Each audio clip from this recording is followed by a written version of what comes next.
Peak, Chapter 2, The Hook. I was only 2/3 up the wall when the sleet started to freeze onto the black terracotta. My fingers were numb, my nose was running. I didn't have a free hand to wipe my nose or enough rope to rappel about 500 feet to the ground. I had planned everything out so carefully except for the weather, and now it was uh-oh time. A gust of wind tried to peel me off the wall. I dug my fingers into the seam and hugged the terracotta until it passed. I should have waited until June to make the ascent, but no, moron has to go up in March. Why? Because everything was ready and I have a problem with waiting. I have studied the wall, built all my custom protection, and picked the date. I was ready, and if the date passed, I might not try it at all. It doesn't take much to talk yourself out of a stunt like this. That's why there's over 6 billion people sitting safely inside homes and one moron, I shouted. Option 1, finish the climb 264 feet up, or about 100 precarious finger holds, providing my fingers don't break off like icicles. Option 2, climb down a little over 500 feet, 250 finger holds. Option 3, wait for rescue. Scratch that option. No one knew I was on the wall. By morning, providing someone actually looked up and saw me, I would be an icy gargoyle. And if I lived, my mom would drop me off the wall herself. Up it is then. I timed my moves between vicious blasts of wind, which were becoming more frequent the higher I climbed. The sleet turned to hail, pelting me like a swarm of frozen hornets. But the worst happened about 30 feet from the top, 15 measly finger holds away. I had stopped to give the lactic acid searing my shoulders and arms a chance to simmer down.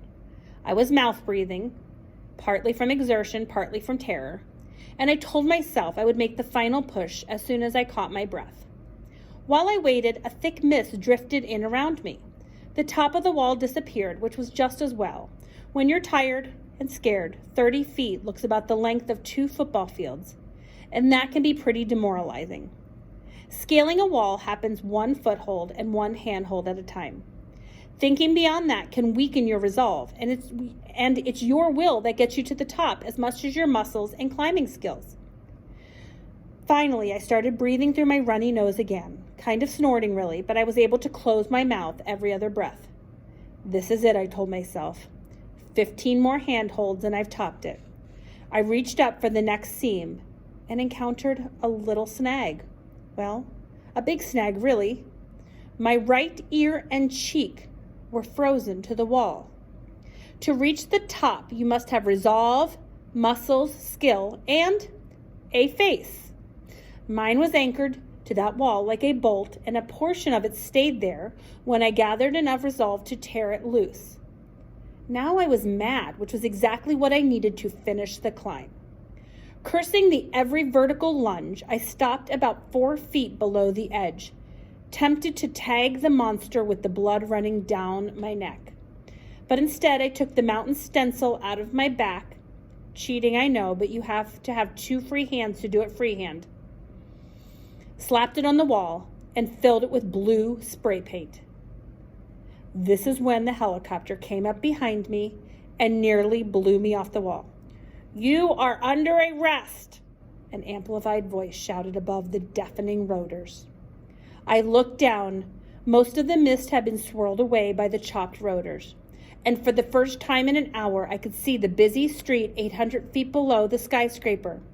A black rope dropped down next to me, and 2 alarmed and angry faces leaned over the edge of the roof. "Take the rope!" I wasn't about to take the rope 4 feet away from my goal. I started up. "Take the rope!" When my hand reached the top of the railing, they hauled me up and cuffed my wrists behind my back. They were wearing SWAT gear and NYPD baseball hats, and there was a lot of them. One of the cops leaned close to my bloody ear. "What were you thinking?" he said, then jerked me to my feet and handed me off to a regular street cop. "Get this moron to emergency."